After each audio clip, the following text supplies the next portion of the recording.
It's really, really hard to do something like this, like shooting out in nature, when you don't own your own land. So you're just kind of standing in front of your apartment complex or behind it. It's kind of weird. Anyway, low corner. It's 2026. We're not even 2 weeks into it, and yeah, we're vibing, I guess. Kind of wanted to make this video for a couple reasons. I think the first one, oh god, people are walking by. One of the reasons why I'm hoping to make this video is kind of to process some content that I've been reading and hoping to present at some point to my church about Kierkegaard specifically. And the other one was just to kind of make a video because it's been a minute since I've done something real. Because part of my whatever New Year's resolutions has been to unplug and disconnect from the world, the internet. I mean, not the real world.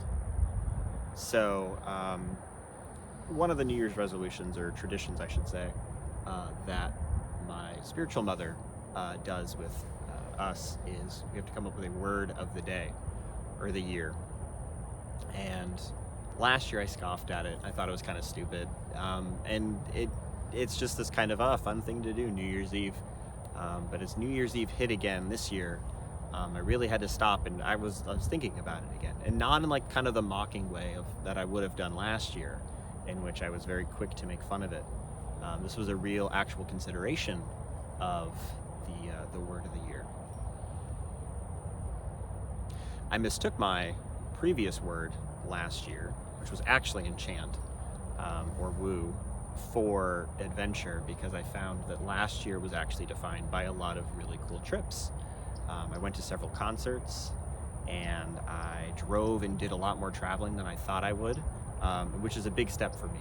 If anybody knows me close enough, I don't particularly like doing a lot of that for a bunch of reasons, but I did, and that was really cool. So I really thought about what I kind of wanted my word of the year to be this year, and the first thing that really came to mind was Zen. I'm not a Zen person, not that the Christian faith has room for Zen per se in its kind of formal sense of the word and textbook definition, but I am an anxious wreck, usually, in kind of a basket case, and have been historically, and I wanted to find a way to stop being such a basket case. I wanted to be more Zen, and so a dear friend of mine used the lovely tools of the internet and found a word that I guess is the Christian word of Zen, and that would be hesychia, which is, I guess, a Greek word, which is inner stillness, peace, unity with God in some way. It's a very Desert Fathers, ancient church kind of thing that I'm still not quite sure how to figure out 9 days into the new year. We're still figuring that out. Apparently you can't become Zen in less than 2 weeks. Sorry to all of you guys out there on the internet who are trying to do those life hacks for it. So it's been interesting the last week and change, going through some kind of readings and reflections. And one of the things that has been really helpful to me was actually Kierkegaard. So this is Spiritual Writings from Kierkegaard. I picked this up at Barnes & Noble about the end of December, maybe the beginning of it, and I've been slowly working through it for about probably a month now, and this has been some really good stuff. Because Kierkegaard's talking all about anxiety, that's his thing, you know. He spent a really long time talking about James 1:17. Every good and perfect gift comes from above, from the Father of heavenly lights, in whom there is no shadow or turn or shadow of changing. That's it. And then he went on to discuss Matthew 6:25 to 38. That's the Lilies and Sparrows discourse. Seek first the kingdom of heaven. I'm not done with it yet, but I've gotten a lot of ideas, kind of in takes maybe about the world and maybe how to handle it, just from this kind of sitting down and thinking about it. And again, I'd like to translate this to some sort of lesson for people in the church, for my Oak group, or whoever else might care to listen to it. So what is Kierkegaard saying? He says first, essentially, that every good and perfect gift comes from above, that there is nothing that we receive that isn't from heaven, that isn't from God. And so there needs to be a meekness and a humility by which we receive everything and take everything in. James talks about this disposition in the lead-in to James 1:17. He says, "Count it all joy when trials and tribulations afflict you, because it produces certain spiritual dispositions and fruits that will be for your perfection, that you will be wanting for nothing." The other thing we need to assume is that what our gifts, or what we deem as gifts, are perfect or good, is usually not what we want, of course, and it's really what God would have desire for us.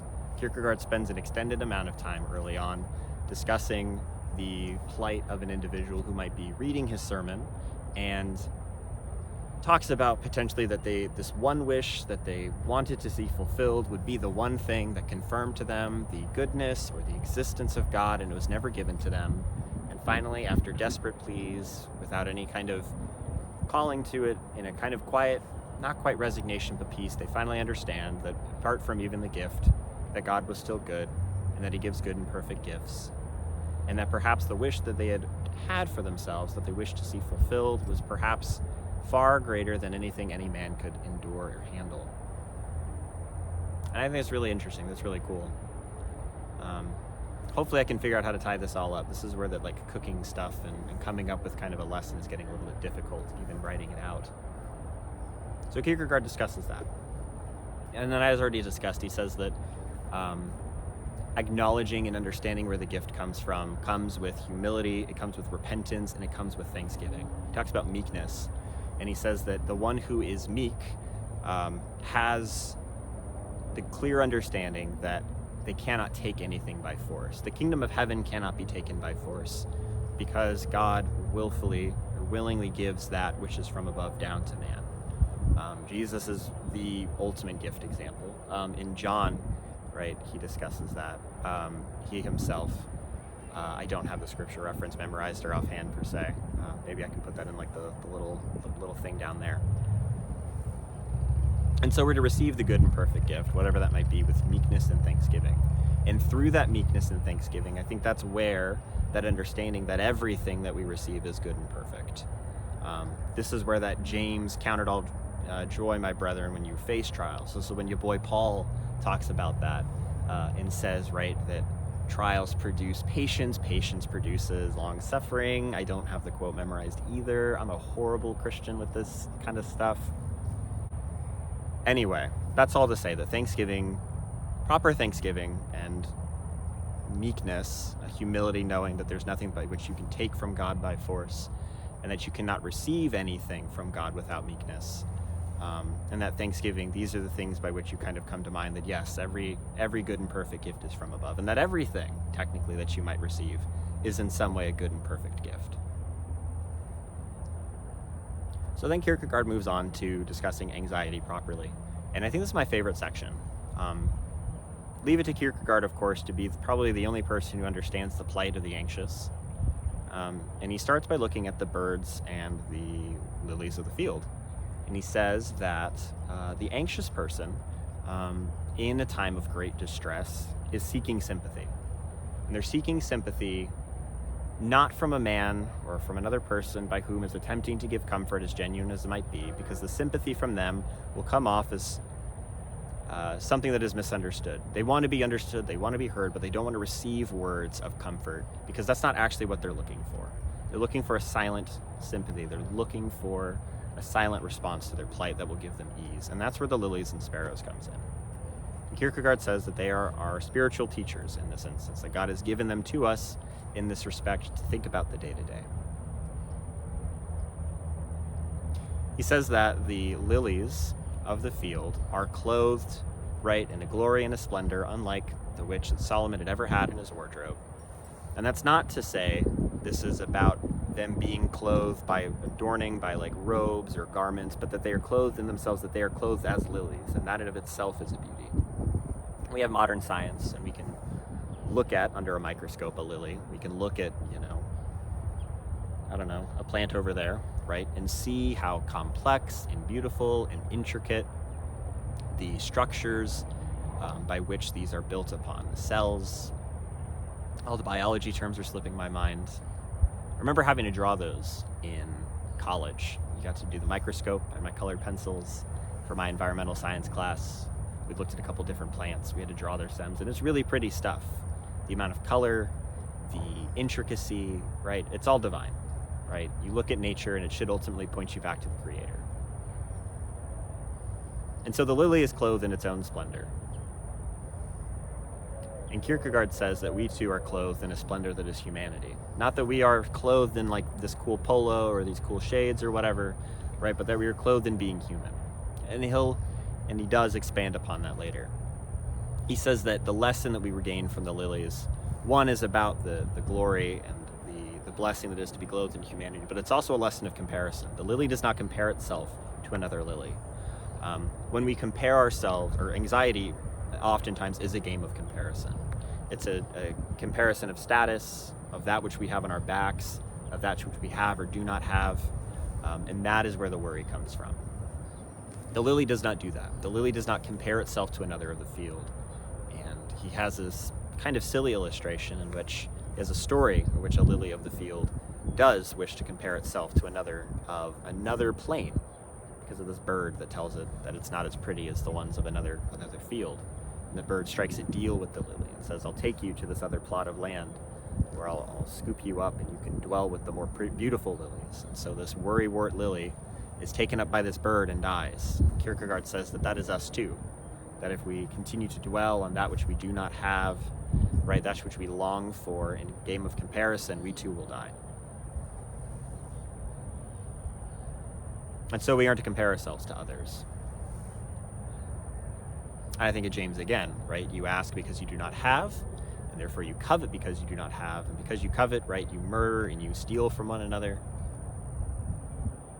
And I think about lust, right? Jesus says when you look upon another with lust, you've already committed adultery with them. That in of itself is a comparison, right? It is a lack of. It is also a lack of meekness and humility. Such things that you lust after, you know you cannot have. That such things are not afforded to you. And rather than being thankful for that which you have, rather than ceasing the game of comparison there, that's where you take and grab and kill that which you do not have for yourself. So the next lesson is the birds, and this is all about provision. Right? The bird flies about on this grand adventure from place to place without a permanent dwelling. The bird does not think about where they will slumber, where they will get their next meal. Rather, they just do what they need to do and they will receive that which they need. So then the question might come about for us, or the lesson to be had as well, right? Take in that which you receive on the daily, your daily bread, right? Whatever you receive in kindness, whatever you receive is a good and perfect gift. But you might be asking, what if I don't receive as much food as I received yesterday? What if the day today is not as good as the day yesterday? And what if the day tomorrow is not as good as the day today? Well, go back to comparison. This is a game of comparison. You're comparing today with yesterday, and perhaps you're also comparing today with tomorrow and what that will hold. To which, of course, Jesus would say, right, don't waste today being scared of tomorrow. For tomorrow has its own troubles of its own. Kierkegaard says that God will give us enough cares for tomorrow, that we have no need to worry about them today.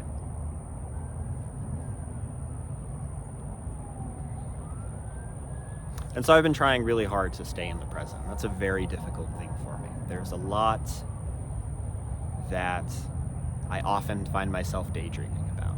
I don't know if it's the creative spirit and the want to tell stories that does that, or if that's the excuse I give for my worry. But I like to think a lot about the future. I like to think about, who I'm to marry, or, what new living complex I'll be at, if I'll always be just right behind this shopping center. I think about if I hold this job in this education world forever, or if I'll always have the same interests and live in the same place with the same friends. And sometimes that's a fun daydream and a fun exploration, but always quickly I find that it immediately turns to anxiety, because it is a game of comparison, and it does turn into that which I have not. And so the goal has been to focus on today. And I guess this is where my hot take comes in. So I've been thinking about focusing on today, what the lilies and the sparrows have to say about anxiety and about the troubles of today, not worrying about tomorrow. I think about the Lord's Prayer, right? Jesus' disciples come to him and say, "Teacher," right? "Teach us to pray." So Jesus says, "Pray then like this," and we get the Lord's Prayer. All these are very centered on the present. That which is the daily bread, the forgiveness of sins, the deliverance from temptation and evil, the arrival of the kingdom, right? These are all things that can occur today, right? Jesus on the cross says, right, "You will be with me in paradise," but it's in some way like it's now. He is in paradise now, right? It's not later, it's now.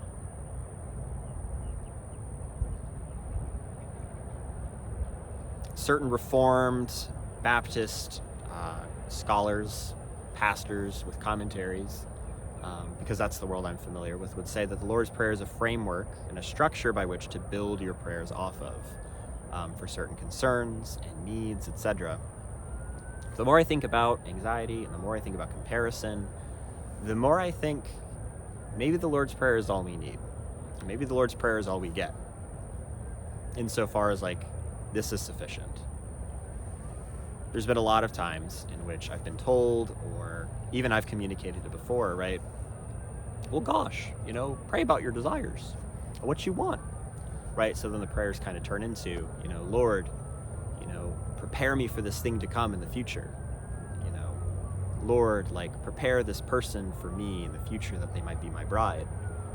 Or Lord, like, show me what I need to do for work, in the future, right? Or a new path, right? But these are all in some way kind of focused on the future. It's focused on, perhaps you will show this to me tomorrow, that he will show me in the days to come. But we're not afforded that. Life has enough troubles of its own today that praying, I think, and attempting to seek divination about the future, even from God, I don't know, is not wise.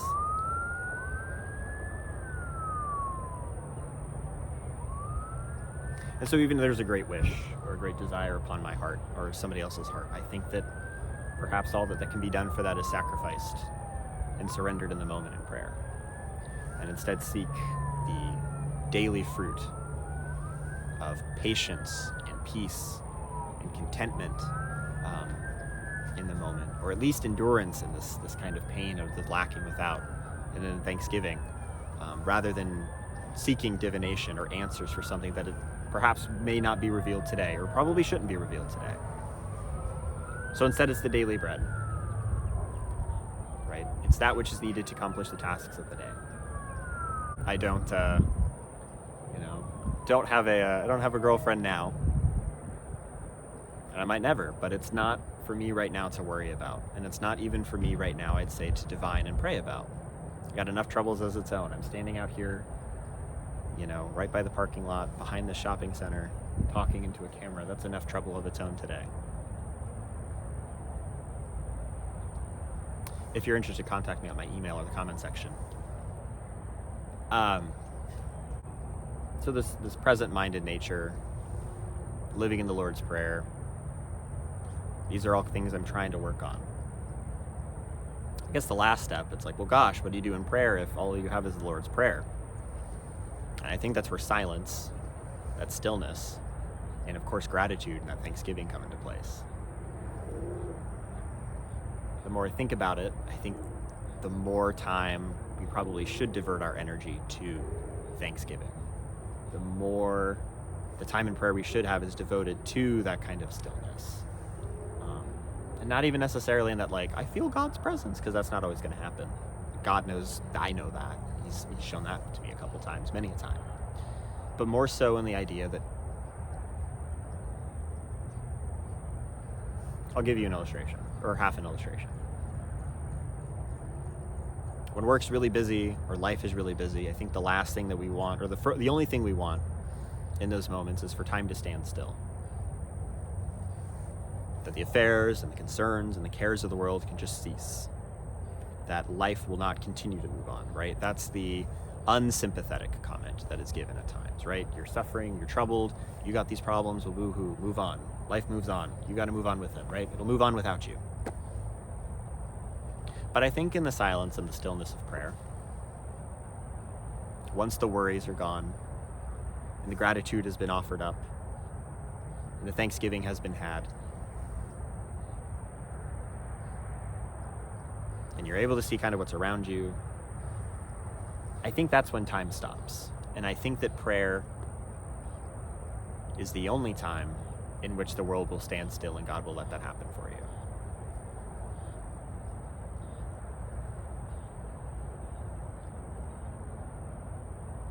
So like right now, it's really nice. You can't see it, but there's like a pond where there's probably gators. And there's a really nice breeze right now for that Florida weather, despite the humidity out and the heat. It's really nice. I guess that's another thing Kierkegaard says. He says, the anxious should basically go touch grass. The anxious should go touch grass. No, he says that, we seek what he calls worldly distractions, right? To satiate or quench the pain of the anxiety in our soul. And he likens them to fireworks. They're bright and brilliant for a moment. They're loud, and yet they're gone in an instant. And even if 1,000,000 fireworks were fired off, and they were beautiful and were great than the one after it, that would ultimately not appease the soul, and there would be want for more.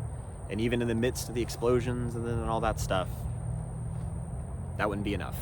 And there would still be the anxiety, and there would still be the wanting. And so Kierkegaard says what we need is divine distractions. There's that sympathy of the birds and the lilies again. So yeah, I don't know. Go touch grass. That's what I am trying to do these days. All of less than 2 weeks, I mean. And again, I say none of this from experience. I'm not a desert father by any means. I'm not even I don't know. Definitely not your boy Paul, who was content in all things. But yeah, I think when we let the divine distractions happen and our attention and anxiety is taken off ourselves and on instead the bird that kind of hops across the water or hangs out in little puddles after it rains, or the wildflowers that sit along the water side over here, we just kind of take it in and see that which they're doing or not doing. I think that's a good reminder. Everything is in his hands. We're in his hands. And that's when time can stand still. I think that's all I got.